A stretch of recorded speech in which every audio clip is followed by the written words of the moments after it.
Enrollment season's here. How do I know I'm not being ripped off?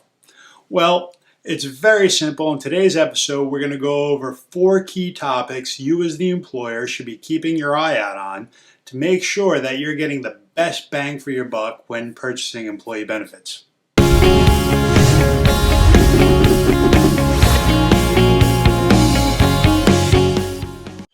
All right, so number 1 is you're going to want to start benchmarking your rates as of now.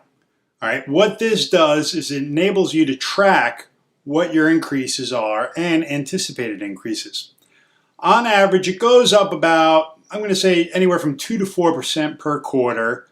If you're going up higher than that, something's very wrong. Either your plan changed, your insurance jacked it up way too much, which happens all the time. That's where it comes down to your broker. If you're being kind of taken advantage of here and you say, hey, my rates are going up 20 to 30%, I mean, that's just ridiculous. Something's very wrong. Speak with your broker and see what's going on there. Number 2, look for benefits that align with your employees' needs. All right, you definitely don't want to be overinsured, and you certainly don't want to be underinsured. If you're overinsured, you're just wasting good money and throwing it out the window. If you're underinsured, all your employees are going to get pissed off anyway, and then the whole point of having benefits is kind of useless. All right, you're really using it to, 1, take care of your existing employees, and 2, to attract new and good talent. Ask your employees, how do you like the current health care? All right, are the copays too high? Is there a certain drug or procedure that's not being covered that you're upset about?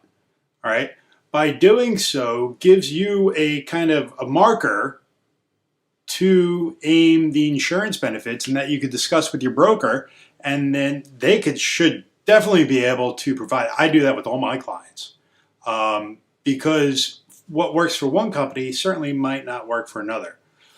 So definitely get good feedback from your employees and try to not be overinsured or underinsured. Number 3, health insurance is the 800-pound gorilla in the room that everybody's aware of.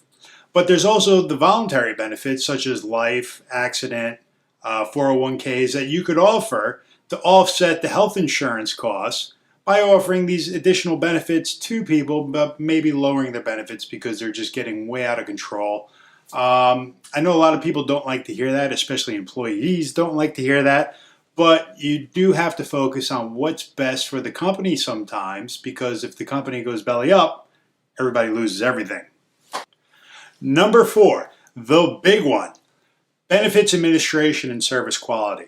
Okay, if your broker's not doing the proper job, enrollment is going to be a nightmare. It's going to be time consuming. It's going to take way too much of your effort and the company's effort. It's going to cost you a tremendous amount of money.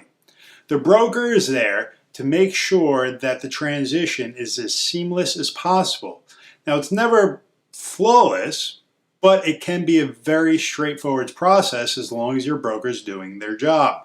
Don't feel bad about calling them and speaking to them about it because 1, you're paying for it. That's what their commission's for.